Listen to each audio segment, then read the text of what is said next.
आप लेंगे। आगे कहा है, अरे एक घड़ी रे आती घड़ी, अरे भक्ति मेरे जाए, और सत्संग रे पल ही भली, सो जम के कानू खाए। यहां पर कहा कि एक घड़ी, आधी घड़ी, आधी घड़ी कहते हैं, घड़ी होते हैं 24 मिनट की, और आधी घड़ी होती है 12 मिनट की। एक घड़ी, आधी घड़ी, भाव वो भक्ति में जाते हैं। सत्संग पल ही बली, एक पल होता है 24 सेकंड का, एक पल का भी सत्संग हो जाता है, वो जीव अधोगति में 84 में नहीं जाएगा।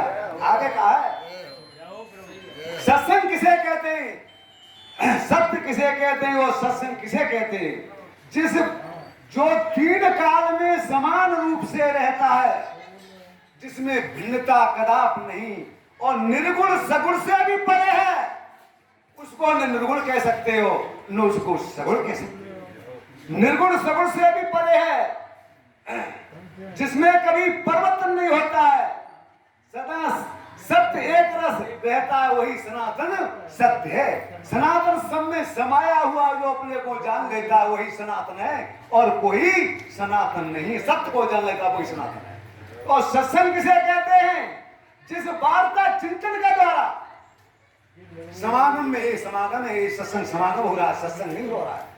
समागम में सत्य का विचार किया जाए उसे सत्संग कहते हैं। अर्थात जिस संग में निष्पक्ष सत्य विचार, सत्य ज्ञान प्राप्त हो, वही सत्संग है, और कोई सत्संग नहीं है। आगे कहा कि साधु और संत गुरु में क्या अंतर है।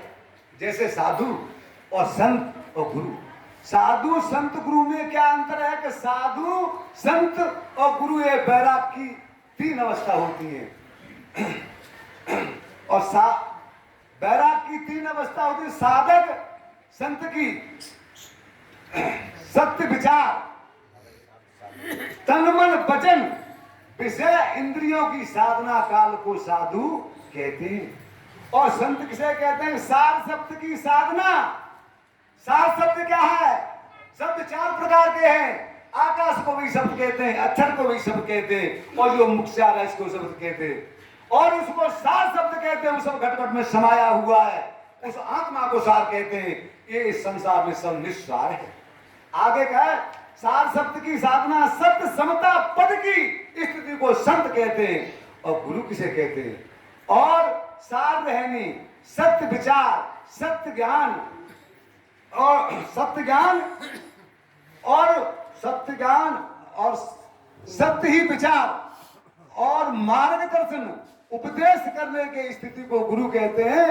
और आगे कहा है कि ज्ञान गुरु मन चेला है, और जाकी समझ पड़े सो मानव नहीं तो माटी को देला है। जो समझ लेता है उसको सत्य को, वही मानव है, नहीं शरीर तो एक माटी का देल है। बोलो सतगुरुदेव भगवान की।